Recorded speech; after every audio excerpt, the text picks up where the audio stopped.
Selamat bertemu kembali di LBH Podcast bersama saya saat ini Bapak Pendeta Manurung. Nah, silahkan Pak Pendeta untuk mengenalkan diri dari mana dan bagaimana bisa di saat ini di LBH Hope. Iya, terima kasih ya Pak Budi. Hari ini kita sedang ada ya di LBH Hope. Ada urusan kita di Polda Jawa Timur. Dan ya puji Tuhan ya bersama LBH Hope Pustaka Lewi ya bisa menggebrak dan akhirnya ya kita loloslah di Polda Jawa Timur. Urusan selesai dan inilah berkat Tuhan Pak Budi. Kita semua diatur olehnya.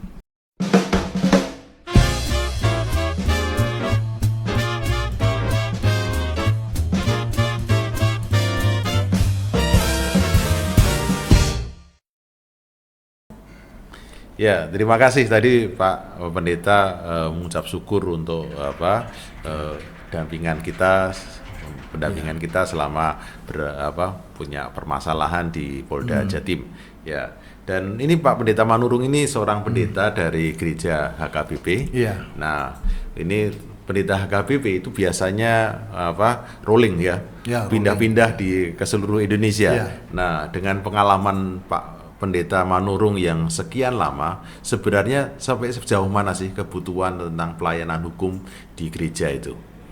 Ya, nah jadi ini berbicara tentang pelayanan hukum sebenarnya saat ini sangat dibutuhkan ya. Namun saya sudah melihat ya selama puluhan tahun ya, khususnya sejak tahun 92 ya. Berarti 34 tahun itu kita melihat nih sangat lemah ya hukum itu, khususnya untuk pendampingan hukum dari gereja ya. Demikian juga kita melayani kurang ini dan bisa dikatakan sangat-sangat kurang untuk pelayanan hukum ini. Padahal sekarang ini ya banyak korban-korban dari jemaat yang memerlukan pendampingan hukum. Nah, jadi apalagi nih ya di kota-kota besar, kita juga udah melayani di kota-kota besar. Nah, sering sekali jemaat-jemaat ini ya korban begitu. Jadi dibiarkan aja begitu. Dan kita tidak tega melihat ini. Nah, jadi termasuk nih ya sekarang, nah di wilayah kita di Riau sangat-sangat membutuhkan ini pendampingan hukum. Nah, jadi alangkah baiknya ya gereja membuka diri tentang pendampingan hukum ini, dan sudah banyak ya yang ke kita menyampaikan keluh kesahnya. Saya ini Pak Pendeta, saya ini korban penipuan. Ada korban penipuan secara elektronik, ada korban penipuan seperti dihipnotis ya. Tapi itu semua ini berujung kepada supaya proses hukum, artinya pendampingan hukum bisa dirasakan oleh jemaat. Jangankan untuk lihat hasilnya, tetapi mendampingi saja itu sangat dibutuhkan. Kalau itu terjadi, wah sangat bersyukur nih jemaat-jemaat Tuhan nih.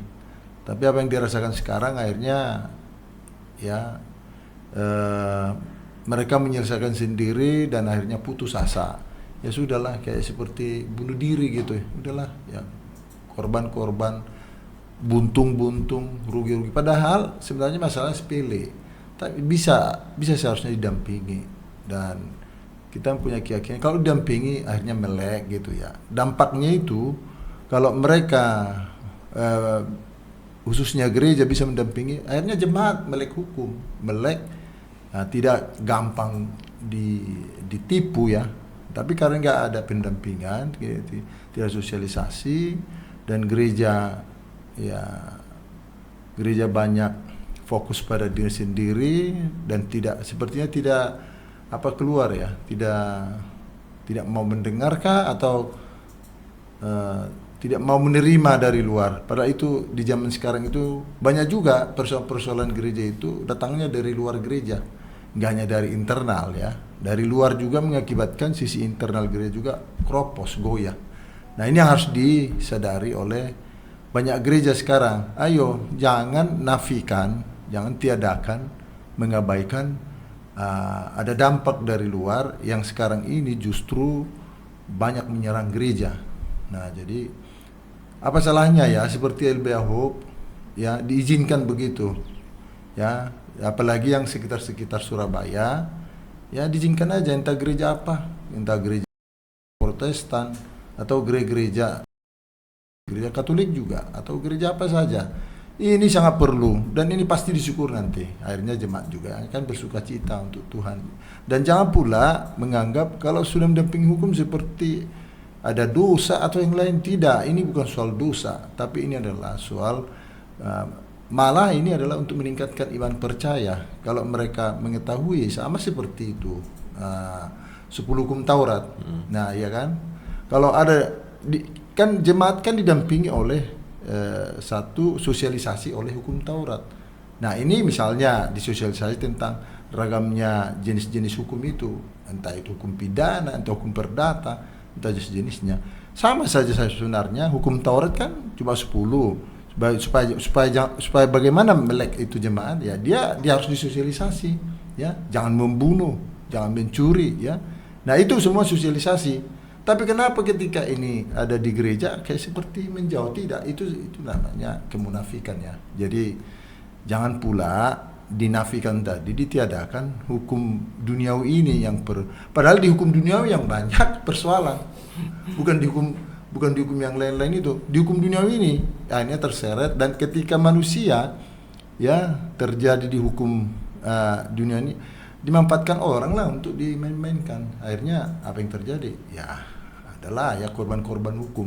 Ini sebenarnya kita tidak inginkan gereja ya mengalami ya yang namanya sosialisasi hukum duniawi itu sama seperti hukum pemerintahan. Ya seperti saya bagaimana bisa masuk ke mendatangi kementerian dan instansi lain kalau saya tidak mengerti, hanya mengerti sedikit saja, jangan dulu menguasai, mengerti sedikit saja tentang hukum pemerintahan itu bagaimana supaya berbuat yang terbaik ya, termasuk juga ini ya pendampingan hukum yang cuma ada 2 kok kan, hukum pidana, hukum perdata.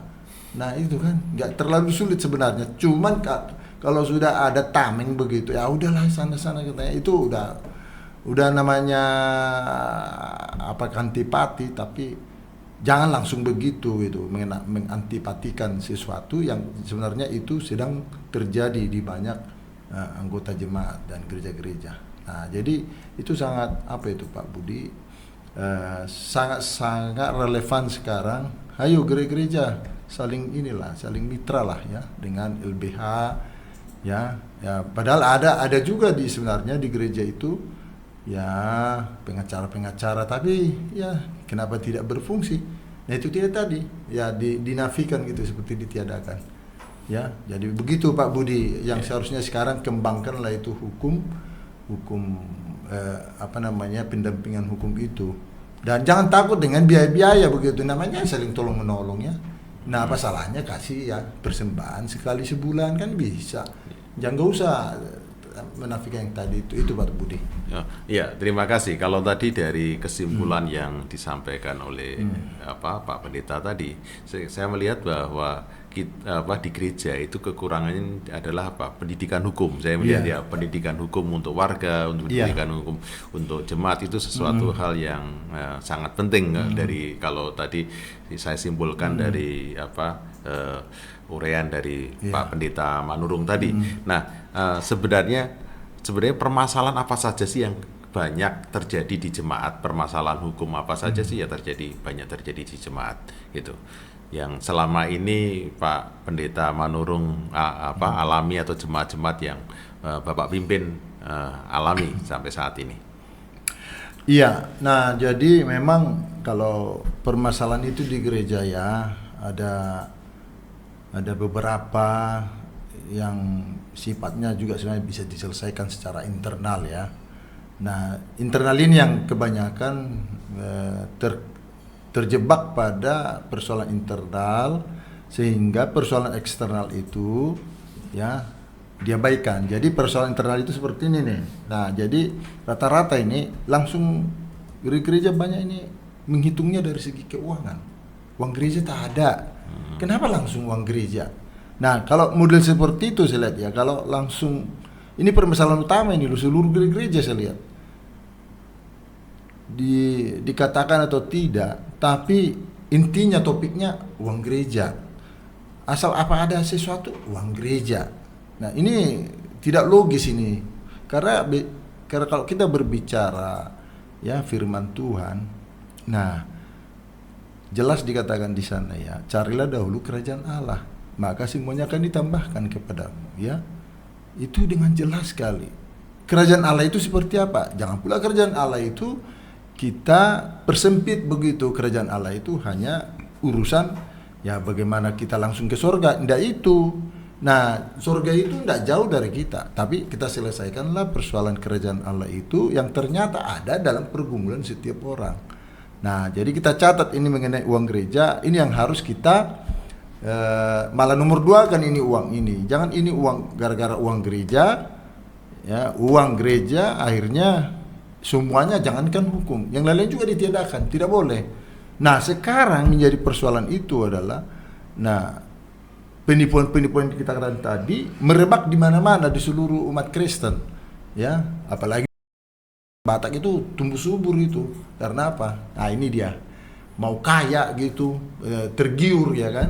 Akhirnya ya masuklah jebakan daripada nah itu dari penipu-penipu itu. Nah kau mau kaya, nah, akhirnya ditipu ya kan, nah, rekeningnya. Nah gara-gara ini ya mau kaya ini ya kejebak dihukum dan tidak mau pulang prosesnya. Seharusnya kan bisa asal mau ada tekad. Nah jadi persoalan tadi internal uang gereja ini tadi biasa memang ya, hampir semua gereja melakukan rapat gitu, rapat jemaat menentukan anggaran program kerja ya kan. Adalah itu program marturia, program kononia, program diakonia, bahkan program pembangunan gereja. Nah yang saya lihat ini ya program pembangunan gereja udah megah gerejanya, tapi selalu aja ada program pembangunan gereja. Ini nih yang harus kita luruskan. Nggak harus pembangunan gereja itu semewah-mewah mungkin, tapi tertinggal apa program kerohanian. Hukum juga adalah program kerohanian. Kalau seseorang melek akan hukum, ya bisa dikatakan ya, dia mengerti akan iman, dia mengerti akan posisi kita. Taat hukum itu salah satu adalah iman, taat hukum. Hukum yang bagaimana? Ya jangan mencuri kan udah taat hukum. Ya jangan berbohong, dia udah taat hukum. Tapi yang ini saja pun ya akhirnya sudah dikebiri. Nah, jangan seperti itu. Nah, jadi mari bergandeng tangan ya. Jadi kalau apapun yang terjadi di gereja, ya jangan selalu mengutamakan uang tujuan utama. Kalaupun itu sulit, dari mana uangnya? Ya diskusikan bersama. Sama seperti saya lakukan di sana. Apa kendalanya gitu ya? Nah, ternyata ya seperti yang saya alami, ya memang perlu sosialisasi tentang kebebasan umat beragama. Itu nggak tersosialisasi, akhirnya terjadi kooptasi gitu. Ya yang kelompok A merasa dia yang lebih benar. Nah, mana ada yang lebih benar di dunia, hanya Tuhan yang lebih benar kan? Nah, jadi jangan merasa lebih benar sehingga mengorbankan kebebasan beribadah, kebebasan beragama, kebebasan membangun rumah ibadah, kebebasan membangun gereja, gedungnya. Nah, jangan merasa seperti itu. Nah, tetapi bagaimana kita ya meracik ini menjadi sebuah toleransi, sebuah yang namanya persaudaraan yang baik. Nah, kemudian kita hadapi juga yang lain-lain. Ya, apa seperti kita ini, ya jangan gara-gara uang gereja tak ada, jadi kita gagal membangun. Oh tidak, kan ada nih mengurangi biaya pembangunan gereja ini kan bisa gotong royong. Nah, daripada jemaat kita paksain nggak ada kemampuannya, ya tenaganya dong yang bisa digotong royongkan. Ayo, yang nggak ada uangnya, ayo bareng itu udah lumayan itu. Kalau gotong royong berapa udah keuntungan pembangunan itu. Seperti kita ya, nah nggak ada uang gereja katanya. Nah, terbatas. Targetnya udah tahu sampai di mana bisa membangun, memperbaiki gedung ini. Misalnya 200 jutanya ada, tapi kebutuhannya lebih daripada 1 miliar. Nah, bagaimana cara meminimais gitu? Ya udah gotong royong supaya upah tukang kurang, kan? Kalau gotong royong kan upah tukang kurang. Sekian berapa puluh juta itu bisa dikurangi dengan gotong royong, kasih tenaga angkat pasir, aduk semen, antar ke sana, antar bata, antar ini. Kan itu menguntungkan. Nah, jadi artinya disinilah kita bagaimana mencermati ya, apalagi di gereja itu pintar-pintarlah mencermati, jangan langsung tabu ya, tabu tentang sesuatu hal gitu, jangan lakukan itu, nggak seperti biasa itu di sini. Nah contoh kita ya, contoh orang sepertinya karena tidak biasa melakukan pembasuhan kaki, ini nggak dilakukan, padahal itu perintah Yesus Yohanes 13:14. Ngapain kita merasa langsung nggak pernah dilakukan, nggak usah lakukan, nanti buat ini enggak. Kita itu titik pada perintah Yesus. Tertulis enggak di Alkitab? Tertulis, eksekusi, lakukan. Nah, seperti itu kita. Nah, tapi misalnya kalau tidak tertulis, tunggu dulu. Ada manfaatnya melanggar ajaran atau bagaimana? Seperti kita, saya katakan. Kalian enggak pernah melakukan pembasuhan kaki. Itu salah atau itu dosa, benar atau bagaimana? Coba baca. Apa dikatakan? Salah dikatakan? Tidak, malah disuruh lakukanlah, ya kan? Saling membasuh kaki lah kamu katanya kan? Yaitu contoh seperti itu. Nah, di kita juga kalau misalnya ada sesuatu yang belum terjadi, coba lihat dulu apa dasar hukumnya, apa ininya, bisa enggak? Nah, seperti kita ini, malah saya akhir-akhir ini ya udah langsung nih gerak hukumnya loh. Nah, walaupun saya pendeta, karena nggak ada nih petugas advokat gitu ya, advokasi yang bisa, ya udah, ya paling tidak daripada tidak sama sekali ya kita lakukan nih. Sekarang kan udah dipermudah, ada di googling aja yang seperti apa yang dibutuhkan. Nah, udah kita sosialisasi advokasi itu seperti apa, ya kan? Karena tidak ada yang bisa diharapkan tenaga untuk pendampingan hukum ini. Ya udah, yang sederhana tapi kita lakukan. Tapi kalau ada ya puji Tuhan, itu perlu Pak itu. Malah kalau ada anggota jemaat kita yang misalnya berlatar belakang hukum, sarjana hukum, ya kita undang, kamu ayo sampaikan sesuatu tentang ini. Di mana perlunya supaya jemaat ini melek. Jangan tertipu, jangan ini. Kalau dia tahu aturannya, tahu hukumnya, dia akan maju. Nah, begitu Pak Budi. Jadi saya kira di gereja tampung yang baik, jauhkan yang jelek, itu saja kuncinya. Tampung yang baik.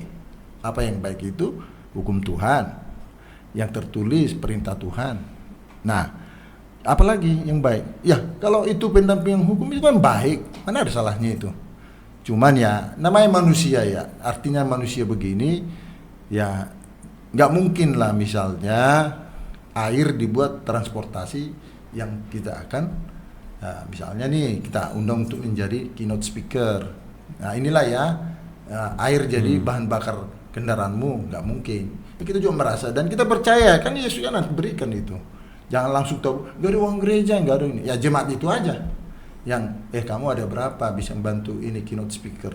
Kita begitu. Nah nggak ada uang. Oh kamu ada tenaga nggak ada? Ayo lakukan. Bagi tenagamu, bagi waktumu, ini gereja bisa terbangun terus menerus. Nah seperti kita sekarang sudah ya dari nggak ada, udah nggak granit sekarang lantai gereja kan.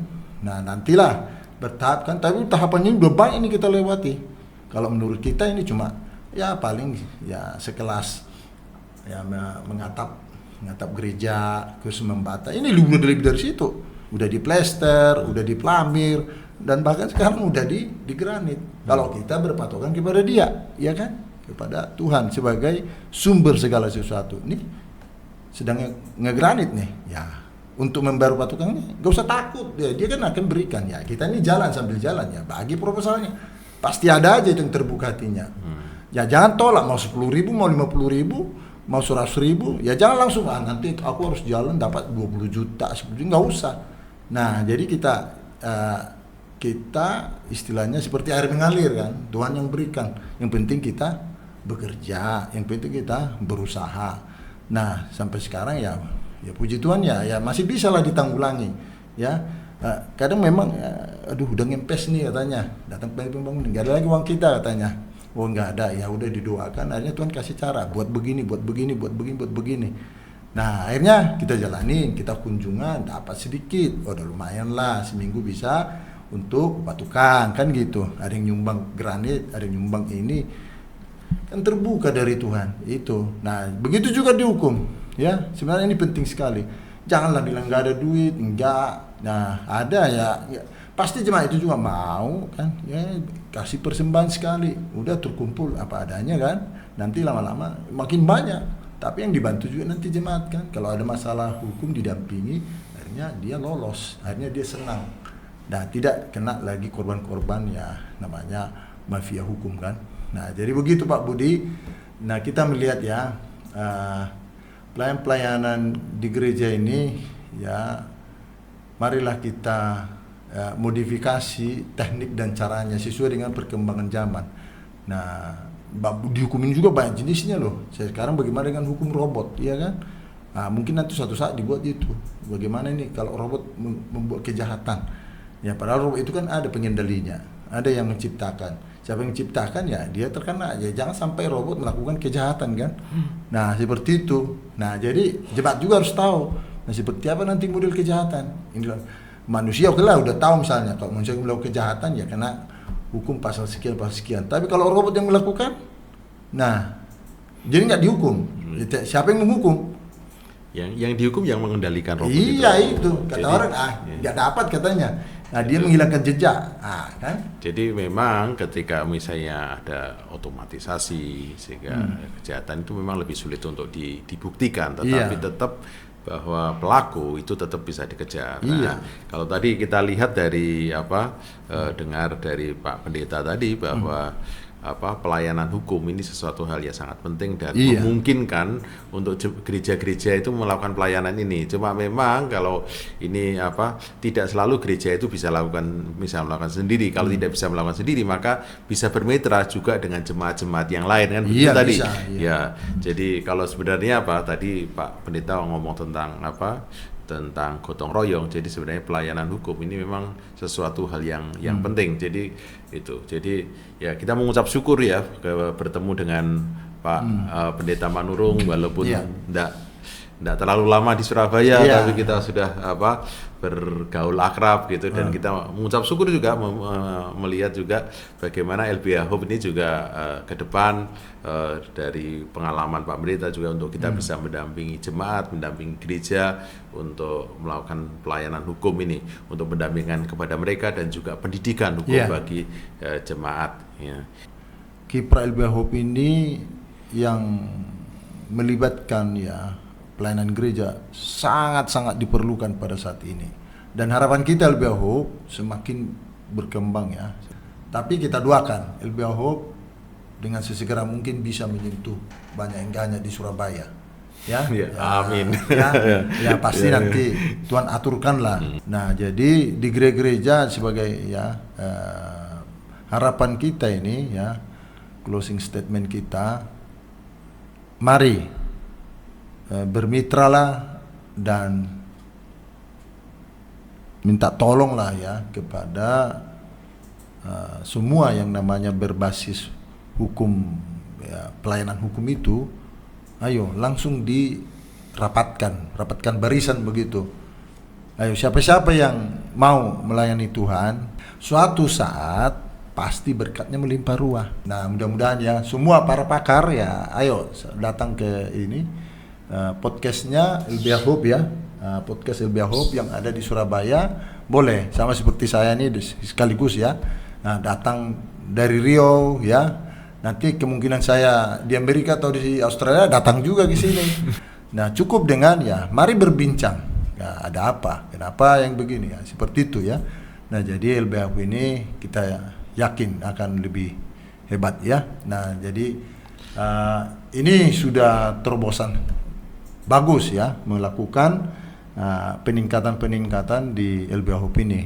Nah, salah satu inilah di samping pendampingan secara onsite tapi besar juga manfaatnya pendampingan secara online kan melalui Zoom, nanti gampang seperti yang terjadi sekarang itu bisa kok di crop Nah, sambil begini pembicaranya ada di luar negeri, pembicara dan tinggal itu peningkatan setting Nah, jadi di kita ini juga bisa seperti itu. Jadi yakin saya artinya ilmu itu semakin bertambah besar, bertambah banyak, dan ini memudahkan kita untuk bisa saling berbagi dimanapun berada. Dan saya juga siap nanti dari Riau, misalnya secara Zoom atau ada di sini layar monitor. Ayo seperti kemarin biar di sini kan banyak juga ini ladang-ladang yang intoleransi. Nah, ini saling berbagi. Nah, bagaimana? Seperti kita ini, saya terus terang nih Pak Budi, mencarikan intoleransi ini dengan teori tanam sayur. nggak mungkin kan? Dari mana jalannya intoleransi berkaitan dengan tanam sayur? Nah, tapi ide itu datang setelah kita berdoa. Ayo, sekeliling gereja. Gereja kita ada 25 kali 100. Nah, 25 meter. Di sekeliling gereja kita tanamin singkong. Ya, jemaat bisa bawa singkongnya. Ayo, tanam. Dalam tempo 2 minggu, tumbuh subur. Ya kan? Dengan doa dan semua. Dan akhirnya lebat. Ayo bagi ke masyarakat sekitar. Walaupun kita ada misalnya gitu, lebih banyak masyarakat muslim kan. Ayo bagi. Nah, apa salahnya berbagi toh? Nah, nggak disuruh beli. Ayo ambil. Atau kalau mereka agak sungkan, jemaat kita ayo bagi ke rumah si A, si B, si C yang muslim yang semuanya. Namanya saling berbagi. Ya kan dari tanah. Nah, akhirnya iya kita saling berbagi. Nah, ini cara untuk memudahkan kita bermasyarakat. Nah, banyak orang langsung kan antipati bermasyarakat. Nanti ini katanya kan. Tapi kita enggak, ya sama. Anda butuh, ini seperti kemarin tuh setelah kita itu ada yang dari muslim nyamperin kita. Ini buah dari pohon saya katanya. Terima kasih. Enggak kita suruh ambil dulu buahmu, kita udah kasih sayur loh. Enggak ada seperti itu.